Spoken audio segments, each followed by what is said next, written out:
Okay, welcome back. We're still talking Nigeria 2015, but before I hand over to Yemi, who is driving this segment, yes, we want to look at what the there's some judiciary comments. will do. Yeah, okay. Some tweets just came in, and I thought it would be good to read them out. I have this from The Polity. The Polity says, I think it's time for clarity. It wasn't GMB that made the statement about Nigeria. Okay, this is about the last segment. About the last segment. Yeah. It says, Lawal Keita of PDP made that inciting statement. Then at Daleko says, Daleko market in Lagos, 50 kilograms of rice sold for 10,000 to 12,000 in 2013. In December 2014, the same sold for 7,300 to 8,300. Okay, so we'll that's just to clear up some of the things from the last segment. Now we're talking about 2015 elections. We'll look at the judiciary and elections. Now, judiciary is said to be the last hope of the common man. And as we approach this election, the Nigerian judiciary is expected to play a critical role before, during, and after this election. How the judiciary manages itself in terms of litigation that may come or follow some of these elections will determine to a large extent the fate of Nigeria's democracy and the confidence of the people in the courts. So this morning we'll be talking about all of this with three gentlemen in the studio. I have on my left Mr. Chinos Obiago, who is the National Coordinator, Legal Defense and Assistance Project. Thank you so much for coming on this morning. Thank you very much. And of course, a constitutional lawyer and President, Voters Awareness Initiative, Mr. Wale Ogunade. Thank you for being here. Thank you. And our public affairs analyst, Mr. Zaka Bala. Thank you all for coming. Thank you. Okay, we talk elections. We look at what role each part of the government will play. Let me start with you. Where do you see what the judiciary will do, especially in terms of the outcomes of whatever may be of the elections in February 2015? Well, I think generally Nigeria has already, the election has already been defined.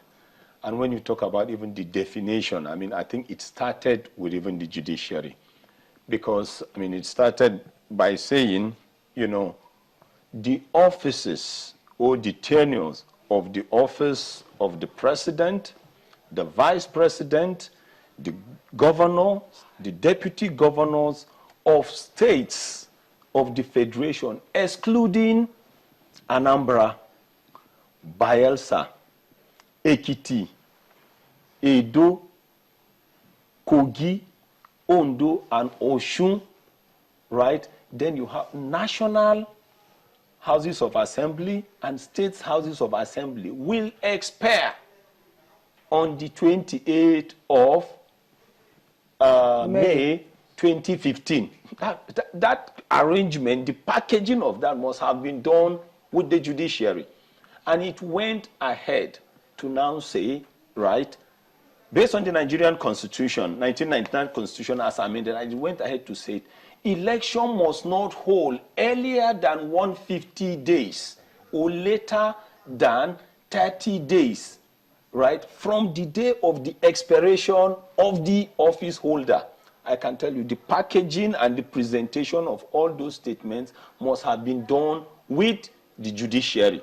So the questions people like me now ask myself as a Nigerian and a public affairs analyst is this. In less than, because the election starts on the presidential election, you know, and the National Assembly election will be on the 14th of February 2015, while the governorship elections and state houses of election will start on the, of assemblies will be on the 28th. So for me as a Nigerian, it is saying now, the message to me clearly, as far as the judiciary and the Nigerian Constitution is concerned, is this. In less than 1 month from now, Nigerians will embark on a step or a journey that will make us to hand over, right, our political, social, economic, environmental, educational, destiny into the hands of a given set of Nigerians called politicians or the political class. And fundamentally, what should be the credentials of these people? What level of creativity should they have? How generational and futuristic are they in their thinking? And by the time that is done and dusted, right, the entire 2015 between you and me will be a year of redesigning, dissecting, and anatomizing the politics, the education, the economy of Nigeria. Should that be the job of the judiciary? The judiciary will play a major role in making sure everything at the end of the day is cleaned up. Because if for any reason you have confusions, how do we get them resolved? Okay, that's where the judiciary will come. So the judiciary basically will be the umbrella and shadow of everything. Mr. Obiago, not looking at what is presently going on right now, of course it's important in the judiciary with the strike. Do you think the judiciary is ready in terms of settling whatever it is that may come out of this 2015 elections? Yes, I think the Nigerian judiciary is ready. The role of the judiciary in the electoral process is to settle electoral disputes and also punish electoral offenses, not to reduce misconduct. And to that extent, the Nigerian judiciary is ready. The Nigerian judiciary has played a critical role since 1999 in trying to deal with electoral disputes after elections. And each year, each electoral cycle, there are improvements. In 1999 and 2013, some electoral disputes lasted for years. Some beyond the tenure of the official. But in 2010, there was an amendment based on lessons learned, and there was an improvement. So that is why the 2000 Section 134 of the Electoral Act 2010 set a time frame within which electoral disputes must be settled.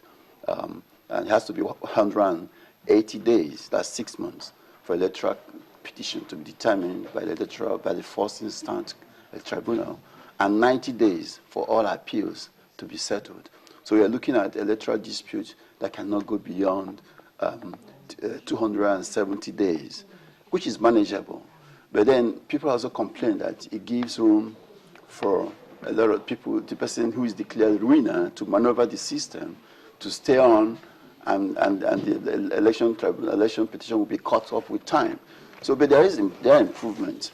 2011 again, the President of the Court of Appeal, who has the responsibility to manage electoral tribunals, issued a practice direction, giving clear timelines in filing of papers, in service of papers, and so on.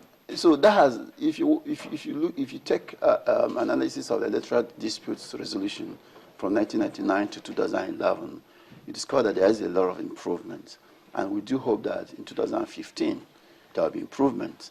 The Electoral Act says that 14 days to the election, the electoral tribunal will be set up, and all their registry will be in place 7 days to the election. So we are hoping that by February 7th, all the electoral tribunals and will be set up, and their registries ready to receive petitions after the election. We haven't said that one of the issues that affect electoral dispute resolution in this country is the conduct of politicians, and also aided by lawyers. When a candidate in an election lines up 1,000 witnesses, definitely the purpose is frustrate the electoral petition, because by the time you're listening to 1,000 witnesses, 180 days is gone. So I think the electoral tribunals in 2015 should learn from that lesson and try to limit the number of witnesses a particular candidate can call in the electoral dispute. We are looking forward to a situation where all electoral petitions, all electoral disputes will be resolved before swearing in.